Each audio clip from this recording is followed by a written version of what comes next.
पाहत आहोत जनकार्य न्यूज, जनतेच्या न्याय हक्कासाठी लढणारं एकमेव न्यूज चॅनल जनकार्य न्यूज। अटीतटीच्या लढतीत धैर्यशील माने विजयी। अटीतटीच्या व रोमहर्षक झालेल्या हातकणंगले लोकसभा मतदारसंघाच्या निवडणुकीत शिवसेना शिंदे गटाचे धैर्यशील माने हे 1,42,072 मतांनी विजयी झाले आहेत। उद्धव ठाकरे गटाचे सत्यजित पाटील सरोडकर यांनी कडवी झुंज दिल्याचे निकालातून स्पष्ट झाले आहे।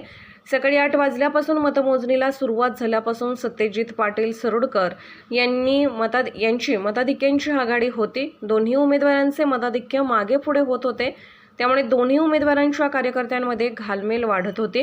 दुपारी 3 पर्यंत सत्यजित पाटील मताची आघाडी कायम ठेवतील असे चित्र दिसत होते। 3 नंतर धैर्यशील माने यांनी जोरदार मुसंडी मारत मताधिक्य घेतले।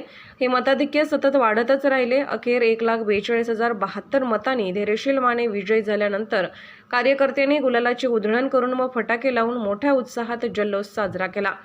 जनकार्य न्यूजसाठी प्रतिनिधी राजेंद्र समुद्रे। जनकार्य न्यूजला लाईक करा, शेअर करा आणि सबस्क्राईब करा।